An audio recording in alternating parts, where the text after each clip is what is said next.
Hello guys, welcome to my channel Movie Flix.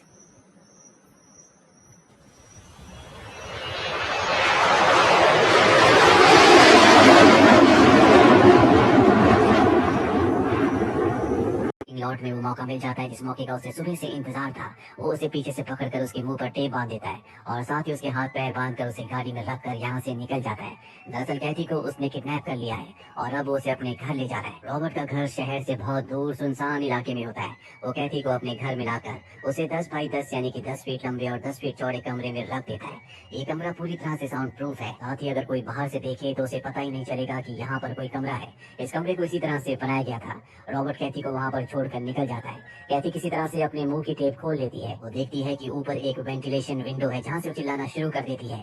तभी अंदर Robert आ जाता है जिसके हाथ में गन होती है। कैथी ये देखकर डर जाती है। रॉबर्ट कहता है कि अगर मैं तुम्हें मारना चाहता तो कब का मार चुका होता। कैथी उसे पैसे भी ऑफर करती है लेकिन वो साफ साफ मना कर देता है। वो कैथी से उसका नाम पूछता है। वो बोलती है कि मेरा नाम कैथी नॉलन है।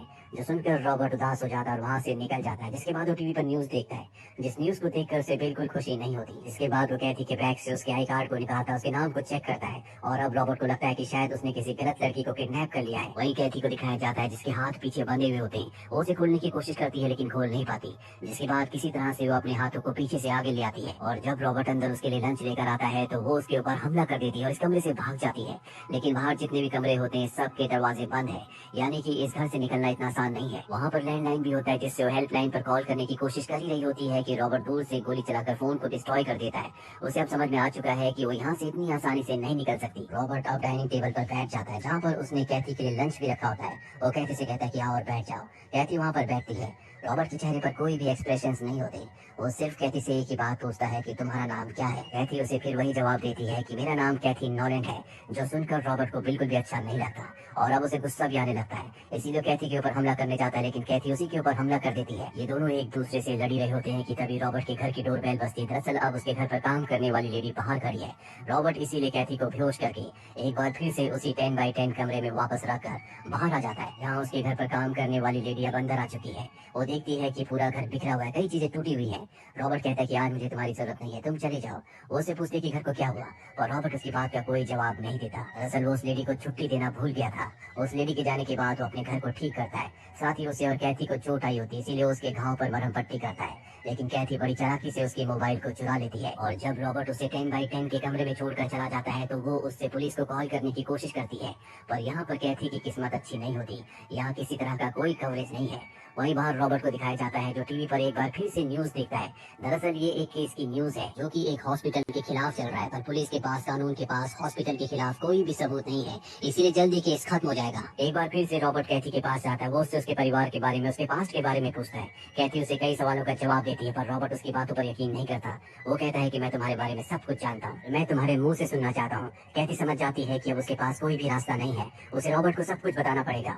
वो बताती है कि मेरा नाम कैथी नहीं बल्कि नटेलिया है।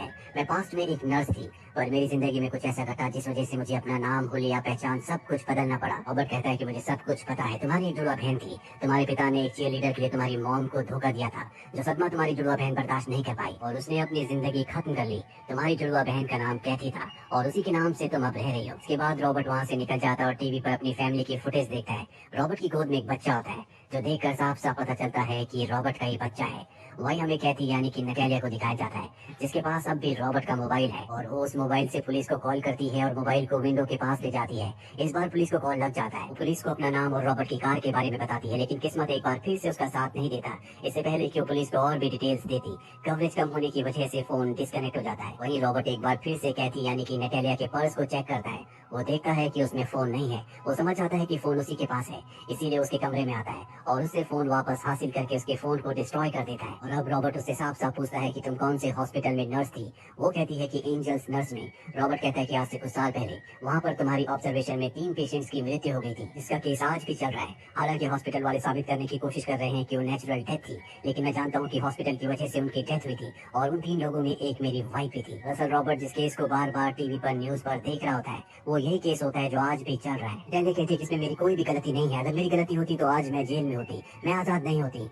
पर रॉबर्ट जानता है कि ये किसी न किसी की गलती है। वो कहता है कि मेरी पत्नी की एक हफ्ते पहले सारे रिपोर्ट्स बहुत ही अच्छी आई थी, जबकि मेडिकल रिपोर्ट में लिखा गया था कि मेरी पत्नी की मृत्यु किडनी फेल और दूसरे ऑर्गन फेल होने की वजह से हुई है। ऐसा नहीं हो सकता था, वो कभी अल्कोहल तक नहीं पीती थी। साथ ही जब मैं उसकी बॉडी के पास गया तो उसकी उंगली में वेडिंग रिंग नहीं थी। मेरी पत्नी कभी भी वेडिंग रिंग नहीं उतारती थी। ये सब कहकर वो बाहर चला जाता और एक बार फिर से अपनी पत्नी और अपने बच्चे के वीडियो को देखता है। अब वो अपना आपा खो बैठता है। वो वापस अंदर आता है और वो नैटेलिया को कहता है कि अगर तुमने सच नहीं बताया तो मैं तुम्हें मार दूंगा। मैं अगर जिंदा रहना है तो तुम्हें सच बताना होगा।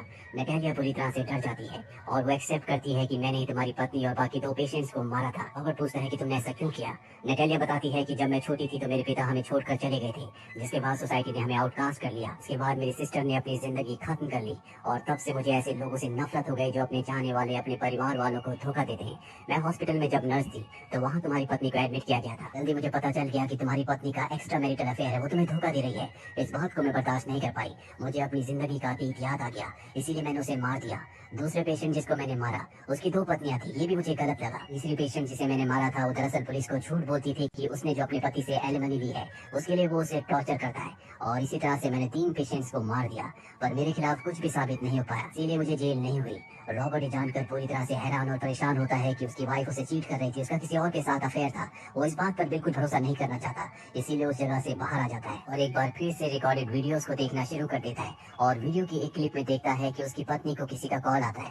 उसकी पत्नी उस कॉल को बिना किसी एक्सप्रेशन के देखती है और कट कर देती है, जिसका मतलब ये है कि हो ना हो उसकी पत्नी का किसी के साथ अफेयर था, यानी कि वो उसे धोखा दे रही थी। रॉबर्ट इस बात से बहुत ज्यादा इमोशनल हो जाता है, इसीलिए वो बाहर जाता है। तभी वहाँ पर पुलिस आ जाती है, क्योंकि नैटेलिया ने अंदर से पुलिस को कॉल किया था, जिसमें उसने रॉबर्ट के बारे में उसे बताया था। और रॉबर्ट की गाड़ी के नंबर से पुलिस यहाँ तक पहुँच जाती है, पर रॉबर्ट पर शक होने के बावजूद वो रॉबर्ट को गिरफ्तार नहीं कर पाती, क्योंकि रॉबर्ट के आसपास कोई भी ऐसा सबूत नहीं होता कि उसी ने नैटेलिया को किडनैप किया है। वहीं नैटेलिया को दिखाया जाता है जो कमरे के अंदर होती है। वो देखती है कि नीचे एक टाइल थोड़ा सा लूज है, वो किसी तरह से उस टाइल को निकालती है। और अब रॉबर्ट एक बार फिर से उसके पास आता और कहता है कि भले ही मेरी वाइफ मुझे धोखा दे रही थी, लेकिन तुम्हें कोई हक नहीं था कि तुम 3 लोगों की जान लो, तुम्हें अपने आप को पुलिस के हवाले करना होगा।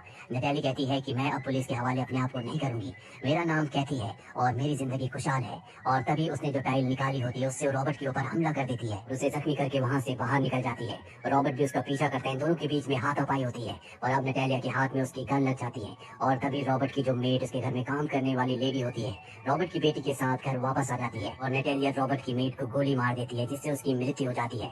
साथ ही वो रॉबर्ट की बेटी को गन पॉइंट पर ले लेती है। रॉबर्ट से कहती है कि तुम्हारी पत्नी ने तुम्हें धोखा दिया था, इसीलिए तुम्हारी असली बेटी नहीं है। और रॉबर्ट को इस बात से कोई फर्क नहीं पड़ता, वो अपनी बेटी से बहुत प्यार करता है। नैटेली रॉबर्ट से कहती है कि मुझे तुम्हें और तुम्हारी बेटी को मारना होगा, तभी मैं बच सकती हूँ। रॉबर्ट कहता है कि इससे भी कुछ नहीं होगा, तुमने जो कुछ कहा है, जो कुछ किया है, वो सब कुछ रिकॉर्ड हो चुका है, यहाँ पर हर जगह रिकॉर्डर है। ये सुनकर वो घबरा जाती है। इस बात का फायदा उठाकर रॉबर्ट की बेटी उसके हाथ पर काट कर वहाँ से भाग जाती है। रॉबर्ट को भी मौका मिल जाता है, वो नैटेली के ऊपर हमला करके उसे बेहोश कर देता है। और जैसे ही वो कुछ आगे जाता है, नैटेली एक बार फिर से खड़ी हो जाती है, इसीलिए उसे उसके कंधे पर शूट करना पड़ता है। इसके बाद वो अपनी बेटी के पास जाता है। वो अपनी बेटी को और साथ ही उस पेन ड्राइव को जिसमें सब कुछ रिकॉर्ड है उसे लेकर अपने गैराज में जाता है। और इससे पहले कि वो यहाँ से निकलता, नैटेली एक बार फिर से वहाँ पर आ जाती है, जिसके पास गन भी है।